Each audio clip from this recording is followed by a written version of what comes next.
Duke, you suck. You shut your mouth!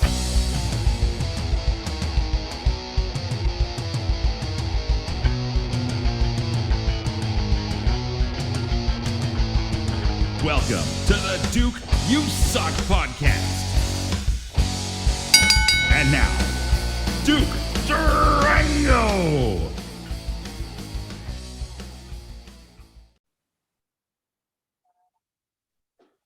Hey everybody, welcome to the Duke You Suck podcast. I'm here with my new friends, the gang from Sea of Dead Apparel, the hottest new apparel company. Well, not really new, but been around for a couple of years. My friend Ryan, my friend Garrett, and my friend Jonathan. Guys, welcome to the Duke You Suck podcast. Thanks for having us. Let's just go around the table and introduce yourself so people know who I'm talking to real quick. I'm Jonathan. I'm Garrett. Now I'm Ryan. I'm Ryan. And so what positions now is this? So if people don't know what Sea of Dead is, can you guys explain to them what it is? Because it's a brand that I stumbled across. I think Raj Singh wearing one of your t-shirts on my Facebook feed, went crazy and was trying to throw my money at you guys instantly. So tell the people a bit about your brand. Yeah, so it's a vintage apparel brand that just specializes in celebrating Calgary brands that no longer exist. So we originally started with a love and a passion for the Calgary Cannons, and we're essentially looking to acquire some of it, and then went down the rabbit hole of how one gets a trademark and then licensing agreements. And then from there, we moved to Calgary 88s and all the other little wonderful parts of the Calgary fabric that we think personally just don't get celebrated enough, but are really cool elements to what makes Calgary such a world-class city. Well, and that's what drew me. I mean, of course, I went onto your site to get this fine Stampede Wrestling shirt that I'm wearing now. And no, this is not a promo. I bought and paid for this because it's such good apparel. Don't be cheap and ask for free shit. Support your local brands. When I went on your site, I was actually really impressed with some of the brands you guys had on there between, the 88s, the Cannons, the Rads roller hockey. I thought was really cool. Bonsai water slide. Being a 48-year-old or 49-year-old now, Coconut Joe's I thought was really cool too. Yeah. I think some of those the old bars and some of the old historical sites have been, like the Corral, for example, is one that really hit. Like that was a home run for sure. And a lot of thanks goes out to Ryan, who's our designer. So he actually takes the logos and we manufacture some of them. So that's how we get.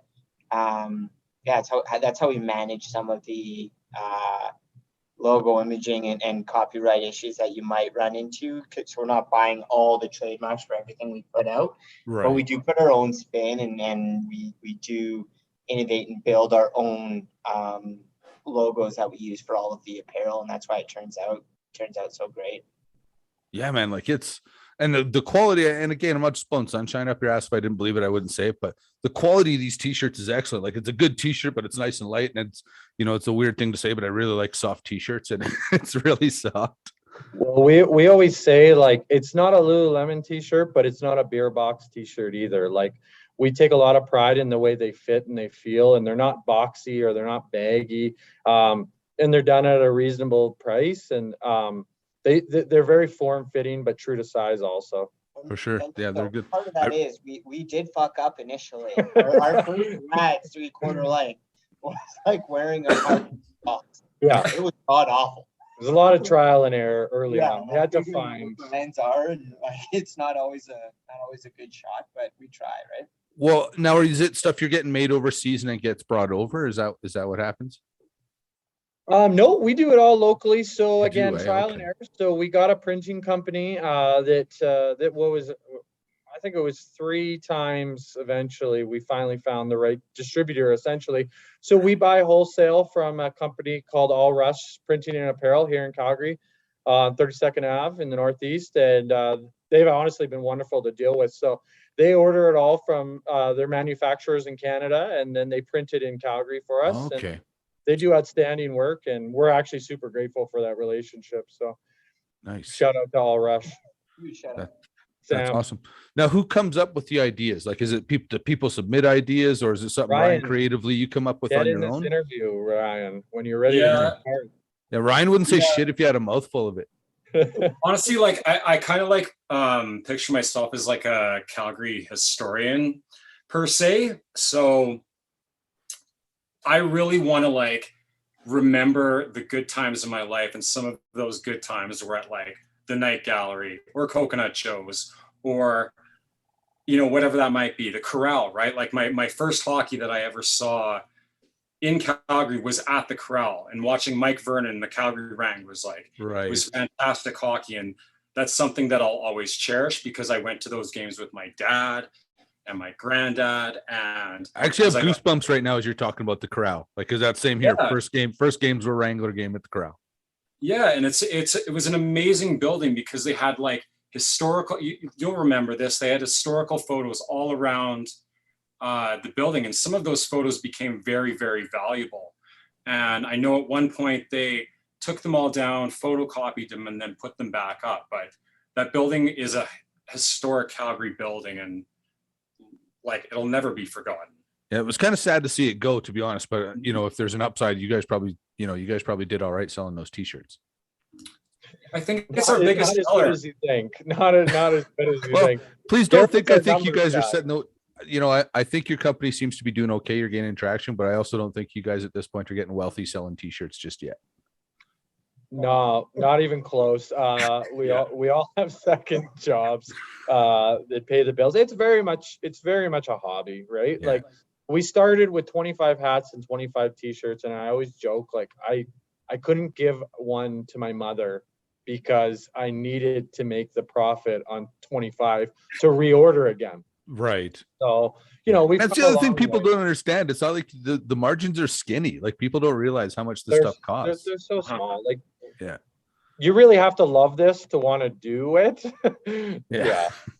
Like we're still doing our own deliveries, right? Like we're all delivery men as well on the side. So. Well, I picked one up from somebody's house on somebody's front porch. It was a replacement. Yeah. Nice So house, by the way. now my wife says that we don't do that anymore. So shout out to Ernie Sue at Trolley 5, who lets us do the pickups there now.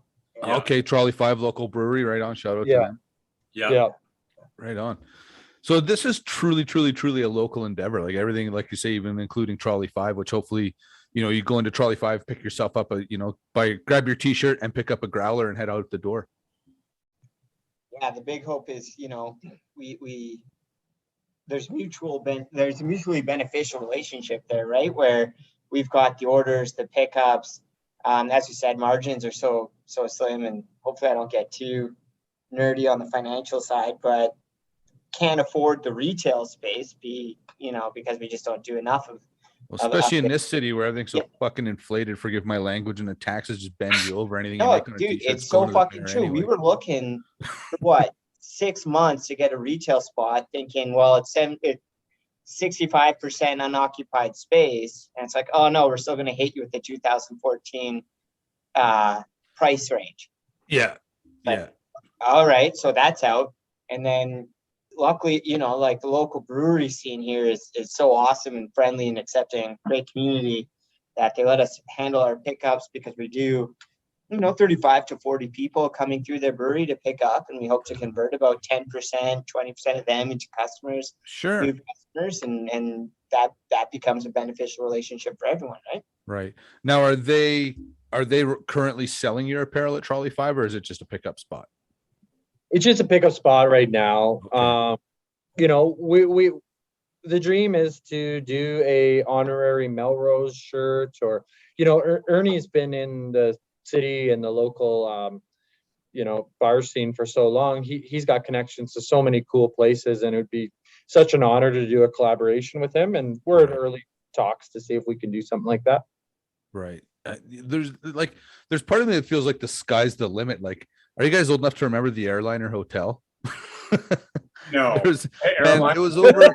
Well, the building itself still exists. That one.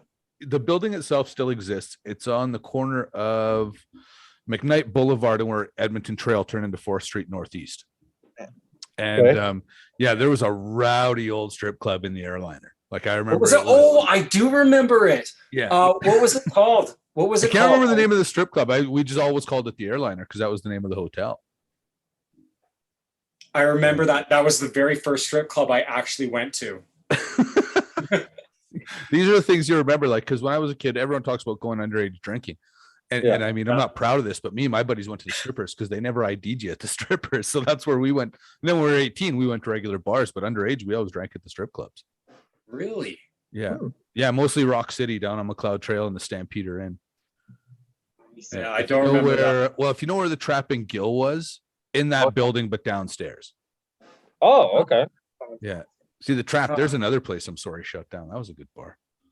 Well, the Stampeder Inn is one we do get requests for that a lot, actually. That and just oddly enough, by name association, the Stetson Inn too. Yeah. Ryan has got some stuff in Stetson just closed within the last couple of years, didn't it? Yeah. But Yeah. Ryan's also got some stuff in the queue designed for Corral 4 Drive-In. Oh, nice. Right? Yeah. Yeah. My wife and I used to go to the Corral 4 Drive-In on dates. You know, we were poor. It was you could get in $10 for a carload. So the two of us would go make out in the car at the drive-in. Nice. I used to always sneak in my buddy's trunk. Right. Yeah. Pack the car. Well, that was the good thing about Thursday night. They knew you were doing it. So they just say as many people as you could pack in your car on a Thursday night so you could fill your trunk and nobody would say shit. Right. Yeah. The good old days.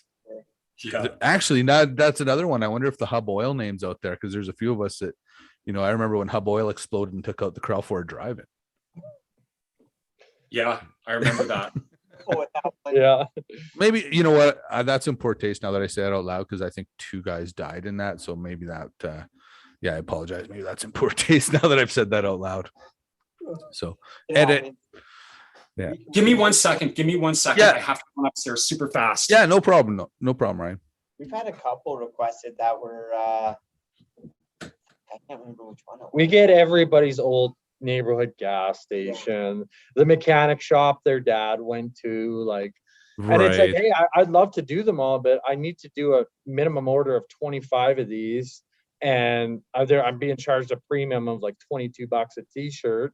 So, I mean, it's a little hard for me to justify it, but we get a lot of oddball requests. Yeah, I guess that's the thing is if that person says, okay, you guys, I'd like you to do one, you know, for Mike's Garage, you know, then Ryan's like, okay, I can come up with something like that. Cause listen, Ryan, you're doing fucking Mike's Garage and you're going to like it. All right. Yeah. And then that person, sorry, man. And then that person's minimum buy is 25 t-shirts. And then that, you know, you hate to say it, but then that at least shuts down the bullshit. If you order 50 from Mike's Garage. Yeah. I'll sell you 25, but you're paying for Ryan's design time too. Yeah. Oh yeah. Well, that's the thing. Setup, people don't understand. Like the t-shirts are cheap. Setup time's what kicks your ass. Mm-hmm. It is honestly, it probably takes me anywhere from, 8 to 20 hours to do the research on the logo, to find like proper angles and to like build that out properly. Right. There's not very much, there aren't very many photos of the old places or old logos. So it's very hard to, find that sort of thing. So I typically, you mean there aren't abundance of Lloyd's roller rink pictures on the internet? Not really, not of like the signage. There is of like inside of it, but like okay, the which signage, looks so like, rapey. Yeah, and like There's a pretty safe space for Well, like the best example of that, Ryan, is like it was next to impossible to get like the intricate details of the Corral logo. Yeah, the Corral logo. Or something like Happy Valley, because no one ever took like a straight on high resolution photo of the logo, right? Right. So it takes a lot of time, and that's like full credit to Ryan and why the detail is so perfect and so on point, and sometimes to Garrett and I's frustration, but to the customer's satisfaction, right? Because Ryan does such a great job through Obsession of making sure all the stuff we do is exactly to detail and how it was. Right. So there you go. Hats off to you, Ryan. The boys are paying tribute. They recognize your talent, sir. really fucking pumping your tires, buddy. Yeah. I hear it. Thank you. I appreciate it. Sounds like the sun blows right out Ryan's ass. Yeah. So, but it really does sound like a kind of a true team effort, because as soon as I start talking about numbers, all of a sudden, Garrett's right in there, right? He starts talking about margins like, oh, it sounds like he might be the CFO. Yeah, if we were organized enough to have a CFO, it would be or Garrett. Yeah. Yeah. And then Jonathan, are you like the president then? You just run the show, tell the boys what's what? Yeah, for sure. 100%. 100%. I'm the quote unquote ideas guy.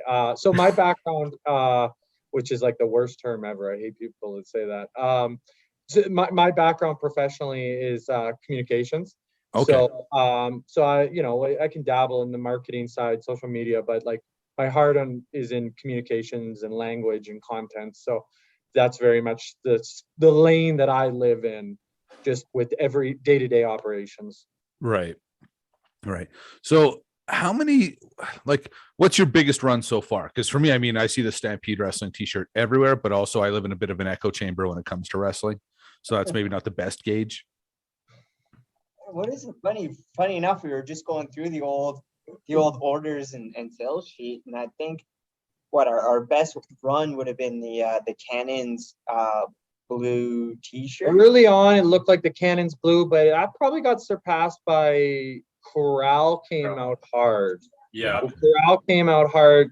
Christmas of 2020, Corral was front and center, and probably our most consistent seller is the hat Garrett's wearing or the Cecil Hotel shirt. Those are probably our most two consistent. They have the benefit of being the oldest too, though, right? So right. Well, I like that Cecil Hotel because, unlike a lot of Calgarians, I actually went in the Cecil bar.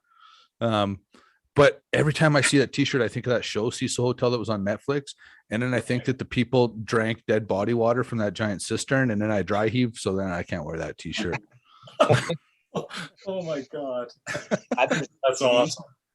Just in case you were wondering how insane I am, that's how my brain works. There's also a Cecil Hotel in Lethbridge too, isn't there? Oh, really? And Medicine Hat, because I've had people ask me which one it is. So, see, and this is where you'll find me a dickhead, boys, because I'm thinking like the person obviously doesn't recognize that you're a Calgary-based apparel company. So which Cecil Hotel? Well, being that we're Calgary-based, we chose the Medicine Hat Cecil Hotel just to be dicks. Like, what are you talking about? They say there are no dumb questions. That person won. Right. Yeah. Oh no, there's definitely dumb questions, and we get them in a customer service industry. You fucking get them. Okay, now I gotta go. Okay, Garrett, dumbest question you can think you guys have been asked. You can each have a shot at her, but you don't have to say the person's name unless you really want to sue them, and I will make fun of them online. Fuck. We'll dox them and shit.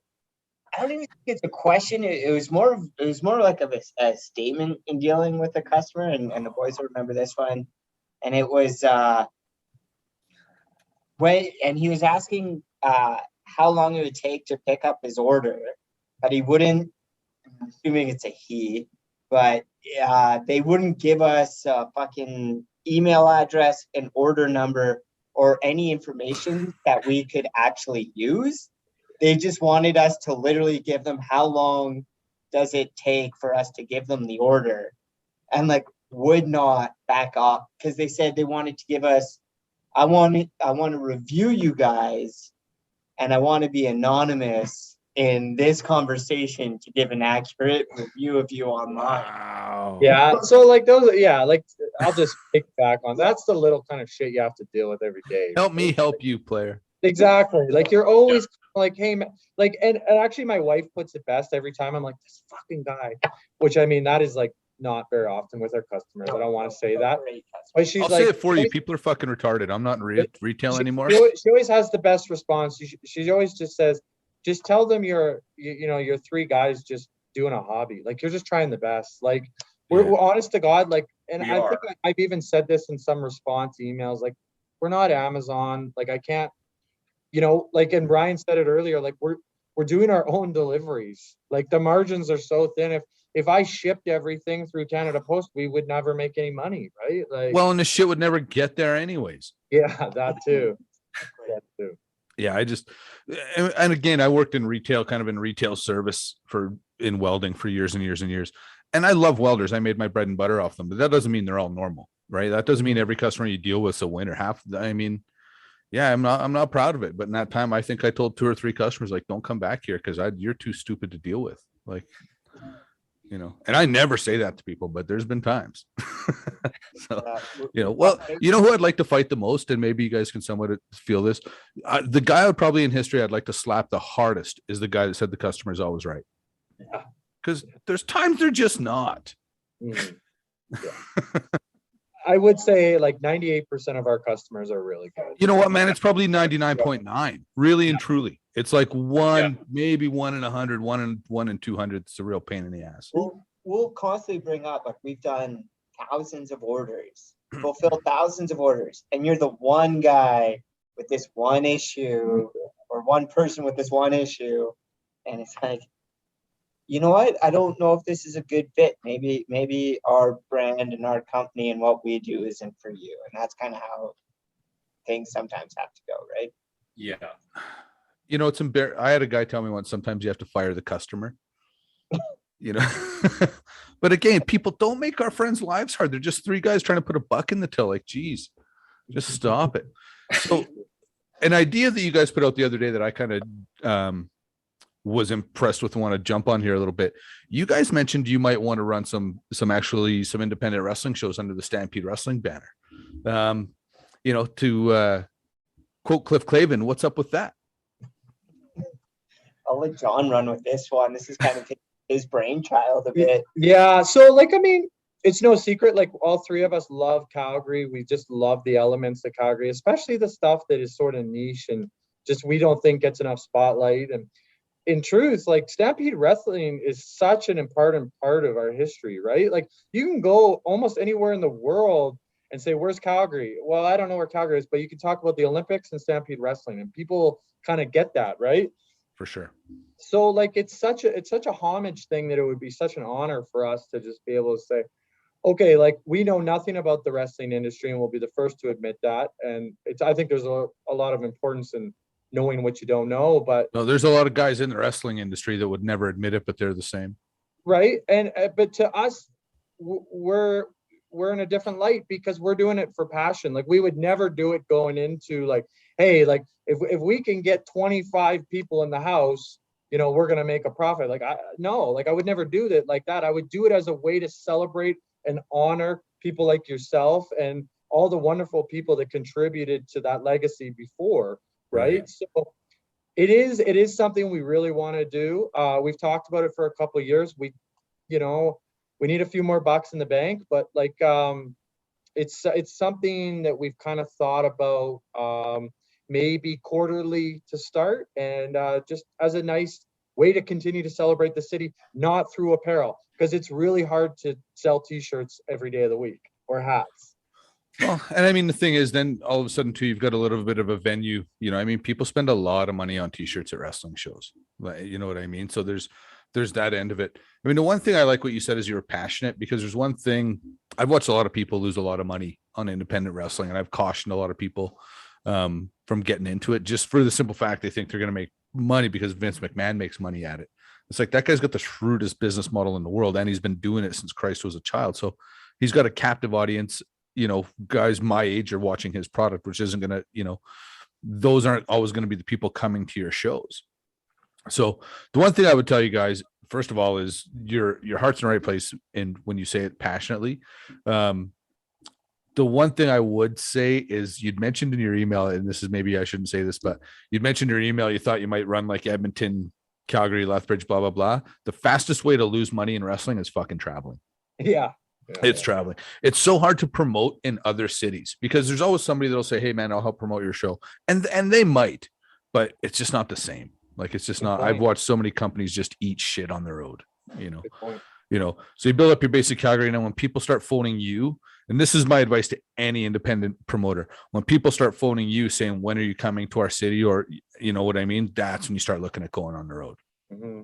Yeah. Like, I mean, I would love to say, oh yeah, you know, we're the flag bearers for Stampede Wrestling, and you know we do it in Calgary, Edmonton, and Lethbridge, and it's all tied to a university. But at the end of the day, we have never done one show in Calgary. Don't have a venue. Don't have wrestlers. I assume we need some sort of permits. The way pro wrestling works, you don't even realize you just lost $50 by having this conversation.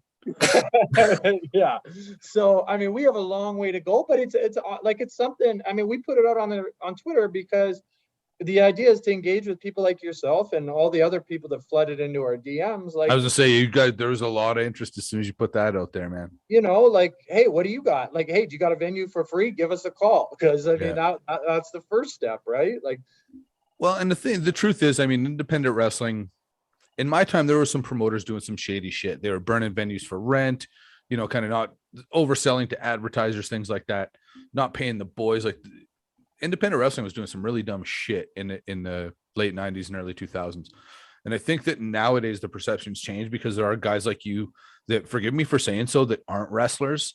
So they don't have that carny feel when they're giving you the speech.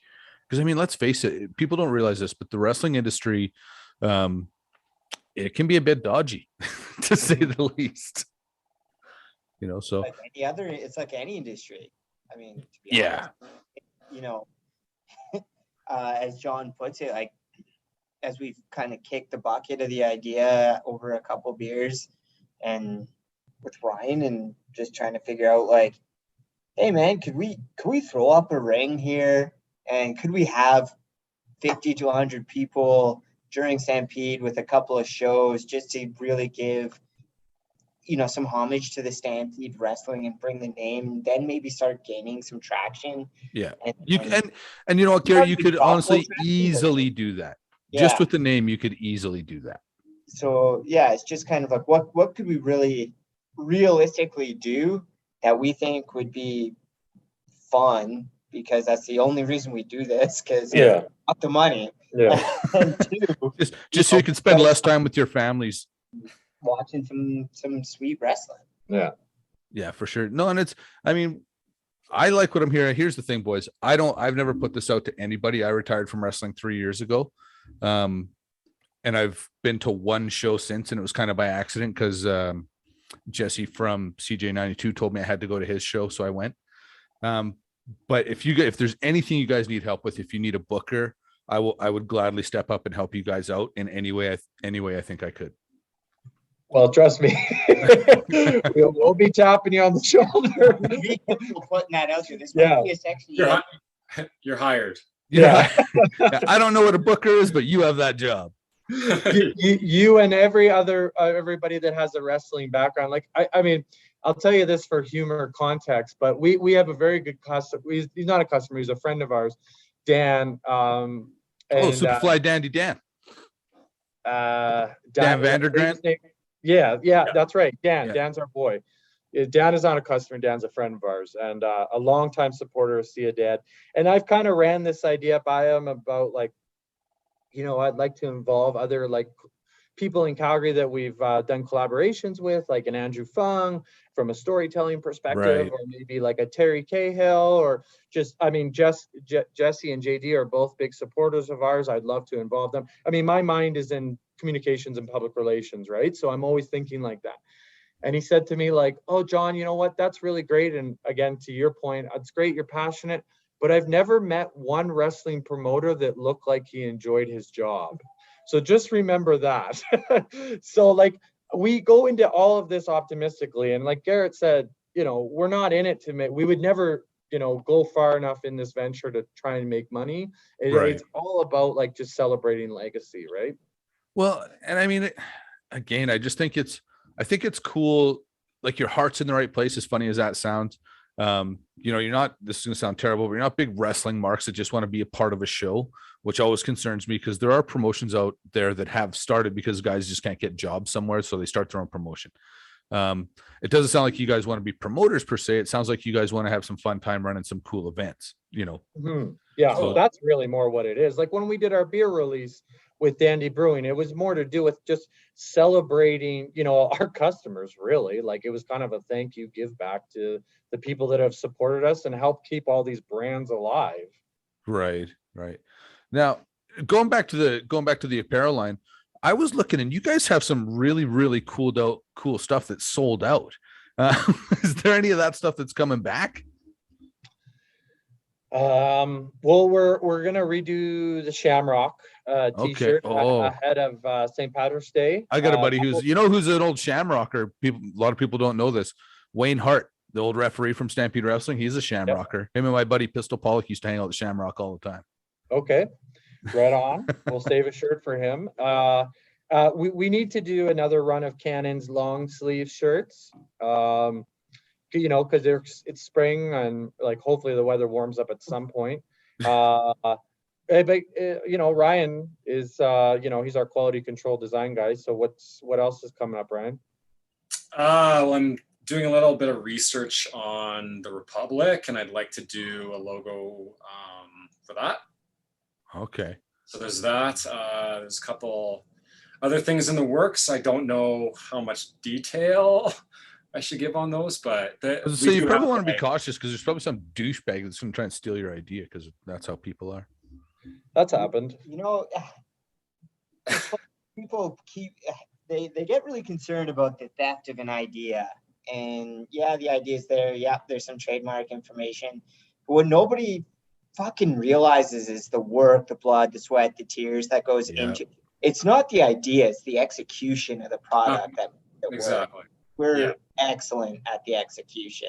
Yeah. And that's what you can't mimic. Well, and that's one thing. Whenever we talk about art, people always say, like, what's a record worth, or what's a painting worth, or what's a t-shirt worth for that matter? First question you have to ask is what's Ryan's time worth when he's coming up with that design on that t-shirt? How do you put a price? Because he's putting, and people may think I'm overselling this, but the way I look at an artist's work is no matter how little or how much, they're putting a piece of their soul into what they're doing. So how do you put a price on that? Do you know what I mean? And that's a tough thing when Ryan's putting all his time and energy and a little piece of his soul into each one of these designs, right? Mm-hmm. I mean, I put a price. And that's the thing, right? Like even the t-shirt that you are wearing right now, like that is an original design by me. Like there is a lot of research that went into that. Like I looked at old like body press magazines and like old programs and took elements from those programs and then applied it to the shirt. Right. The two guys wrestling, that was actually like part of the logo that Stampede Wrestling used in the 80s. Right. In like the 80s, 60s. Yeah, the old Foothills Athletic Club logos. Yes. Yeah. Nice. Yeah. So that's what I like, because you've done your research to pull all this old shit out, right? Like you didn't just go to the videotape and look at the blue mat with the Stampede logo on it and try and produce that, right? No, I tried to do something else. There is like there is copyright laws with Calgary Stampede stuff. Like that's like kind of I don't know if you've ever tried, but I'm telling you right now, you'd rather pound your crotch with a giant stone than try and deal with the Stampede board on a copyright. Yeah. So it's just something that's kind of like off limits. So it is great what they've done for the city, and I'd love to do something with them, right, down the road if that's possible. But well, I mean, the Stampede itself has contributed, and I mean, to even things like people don't think, because they were, a younger generation doesn't remember how much the Cannons contributed to the fabric of this city, right? They don't realize that A-Rod played there for a minute, Danny Tartable played there. So there's some crazy players. I want to say, what's his name too? Ken Griffey Jr. might have made a stop through Calgary at one point. He did not. He did not. Okay. I knew he played for the Mariners, but thanks for correcting me. So I'm not talking shit. But these are things that that people don't understand what pro sports bring to your city. So when they talk very glibly about, say, letting the Flames leave or just, fuck the Stampeders, I don't think they realize what this stuff does bring to the city. And the fact that we all look back on it so fondly speaks volumes to what it did bring. Yeah, we're literally making money off shirts from this shit. Like, maybe not glamorous money, but we're able to sell a piece of history that people are able to remember and rejuvenate and understand some of those and share in some of those memories. But you're absolutely right. I don't think there's enough appreciation for the Calgarianisms and what it means to be a Calgarian and the really cool culture that we've actually cultivated over the numerous decades. Like, we had a baseball team that was a feeder team up into the MLB. That is fucking cool. People don't realize how cool that is, right? Like, you're literally watching the next generation. So I think there's two parts to that. First off, nobody's from Calgary. That's the biggest challenge. Like the three of us, like we bonded over the fact that we're all like born and raised Calgarians, right? Which, as you know, is like super rare, right? For sure. Like, super rare. And then on top of that, we're seeing actually a lot of people that take interest in our brand and the associated brands with it aren't born and raised Calgarians like us, but they're appreciating the history. And to us, like that's such a win. Like that's all we care about. Like it's great that the born and raised Calgarian celebrates and likes what we like, but if you can connect with the next audience that didn't actually live with it and see it and just appreciate it, that's a super win for us. Mm-hmm. Well, and I think to your point, you kind of want to, because like you say, Calgary's getting a lot like Las Vegas, where, exactly what you said, nobody's from Calgary anymore. So if you can really connect, when you're making a connection with somebody that has no, what's the word I'm looking for? Sort of making memories to those connections. Yeah. That's a special thing, because you're selling history, right? You're selling memories and history. Yeah. Like one of our best customers, shout out to Mark Fogan, like born and raised in Cork, Ireland. And like he's a on locations scout. He's a location director for films with Keep Alberta Rolling, right? So he's here, if you're shooting a movie, but he loves our brand because he's fallen in love with the city of Calgary, and then by connection, the history that we celebrate, right? So like to us, that's what it's all about. Yeah. Well, the thing is, like when I look at each one of your brands too, the cool thing is I can remember at some point being like, I only went to one, but I went to an 88s basketball game. Well, I went to quite a few Cannons games. I actually got to go on the field and play one of their contests where they launch a ball so high in the field, a 12-year-old kid can't see it. You remember that? You're supposed to catch the thing and not get hit in the face with it. Yeah. And it would shoot it up like 300 feet in the air. Yeah. Like you'd lose sight of it and then you're supposed to catch it. I think the prize was like a 24 pack of Pepsi or something big. Nice. Worth it. $8.99. Yeah, needless to say, I think I ran off the field. I didn't even see the ball. I don't know what happened. But, so I have a connection to each one of these places. So whenever I see your stuff, same with, Rollerland, whenever I see these places, like, man, I've been to every one of these and have a little bit of a, it's Lloyd's Roller Rink, not Rollerland. I have a bit of a connection to every one of them. And that's kind of, it's a warm, fuzzy feeling. That's the idea. That's what we're trying to do. Yeah, it is for me, especially for the Cannons, because that's something again that my grandfather took me to, and something that my grandfather would buy these like 10 packs of like Cannons tickets and give them to my brothers each, and we take my granddad, and just like sitting out watching baseball on a hot summer day like in Calgary was the best thing as a young teenager. So yeah, man, you can't. And again, all it does is just takes you back, right? Like I can almost smell the ballpark as we're sitting here talking about it. Like it's so weird because I only went to a few games, and I think I was probably 13 or 14 when I went to my last game. Yeah, the snow in May really set the tone. First game. Yeah, that I always wonder, like, I always feel bad for the guys that play in Florida and then got to come play games in Toronto or, when it used to be Montreal and like, early June, like you poor bastards have no idea what you're getting into. Yeah. That's why they all wear batting gloves. Yeah. Kind of the same thing with Mexico and Canada when they played that game in Edmonton there. Jeez. Yeah. Poor team Mexico. What in the... Yeah. They're probably thinking, who do we owe money? What the hell happened here? Yeah. Unfair advantage a bit. Yeah. Yeah, it's unbelievable. Anyways, boys, let's talk about where people can find you guys. What's coming up, what's exciting. Ryan, I know we pumped you a little bit, but if you got anything coming down the pipe that's already sort of printed, let us know. All your social media, let's hear all that. Are you gonna go with Jonathan? You're the spokesperson. I guess you got to let us. Okay, all right. Socials then. Yeah, so the best place you can find us is seeadead.ca.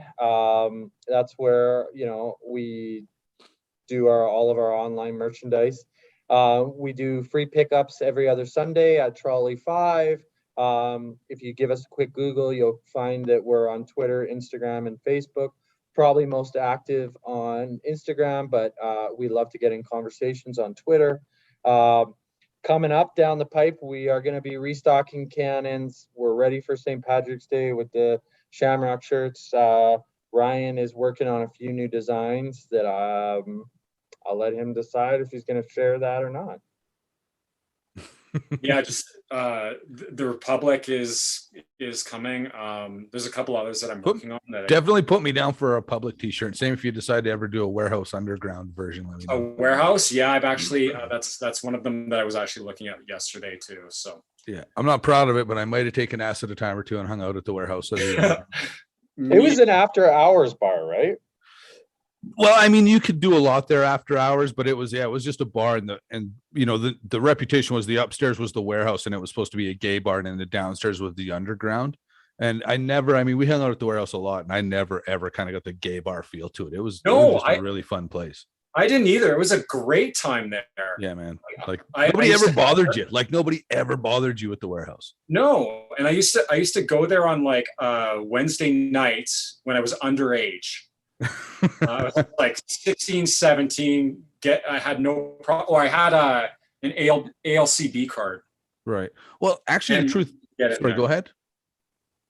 The Warehouse for me was actually, not saying it was a gay bar, but that was the first place. There was a waiter there named Marcel, and he was kind of everybody knew who he was, and he was super, super gay, and he was always so nice to us. And so that to me really set the tone, because that was the first actual openly gay guy that I ever interacted with was at the Warehouse. Like to me, that's a special place for me. But again, I'm not buying 50 t-shirts, so that's not, You down for that one? I already had the order place. But I think if you knew what the Warehouse is, you knew what the Night Gallery was, and you know what the Taz was, and you knew what all of those bars are. Oh, right? I forgot about the Taz. Oh my goodness.